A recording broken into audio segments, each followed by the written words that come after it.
అందరికీ నమస్కారం. నేను మీ శిరీష, జనసేన పార్టీ తెలంగాణ. తమ్ముడు బాల్మూర్ వెంకట్ ఏం మాట్లాడుతున్నావు? ఏం బుర్ర పని చేస్తలేదా? సోయలేదా నీకు? ఏం మాట్లాడుతున్నావు పవన్ కళ్యాణ్ గారి గురించి?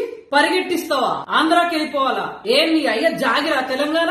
ఏంది ఏం మాట్లాడుతున్నావు? ఆయన గురించి ఇష్టం వచ్చినట్టు నోటికి ఎంత వస్తే అంత మాట్లాడుతున్నావు. తమ్ముడు గుర్తుపెట్టుకో, పవన్ కళ్యాణ్ గారు జోలికి వస్తే ఎవరైనా సరే మేము సహించేది లేదు, ఊరుకునేది లేదు. ఏం మాట్లాడుతున్నావు? పరిగెట్టిస్తావా? ఏది పరిగెట్టించుడు కాదు, కనీసం ఆయన దగ్గరికి రావాలనే ఆలోచన అన్న చేయి నువ్వు. జనసేన తెలంగాణలో ఉన్న మేము ఏం చేయగలుగుతాం చూపిస్తాం మీకు. ఏం నోటికి ఎంత వస్తే అంత మాట్లాడతావా? ఫ్యామిలీతో ఇక్కడి నుంచి వెళ్ళిపోవాలా? ఏం నీ అయ్యా జాగిరా వై తెలంగాణ?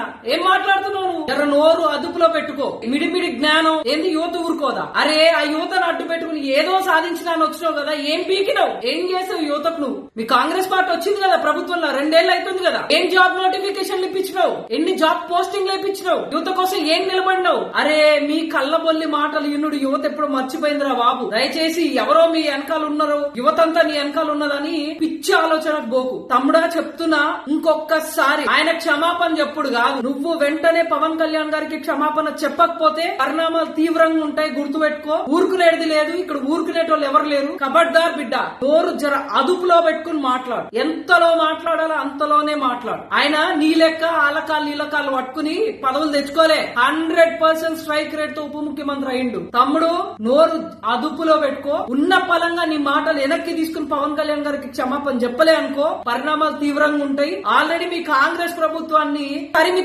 కొడతారు ప్రజలు జనాల్లో పోతే. అందుకే నువ్వు నీ నాయకులు ఎక్కడ ముఖాలు చూపించకుండా తిరుగుతురు. నీకు ధైర్యం ఉంటేరా? అదే యువతకు చెప్తున్నావు కదా, యువతను అడ్డు పెట్టుకున్నావు కదా, ఎందుకు యువత పోస్టింగ్స్ ఇప్పించలేకపోయినా చెప్పు, బయటకు వచ్చి నిలబడి వాళ్ళ కోసం. అప్పుడు నీ దమ్ము, నీ ధైర్యం, నీ మాటలు చెప్పు.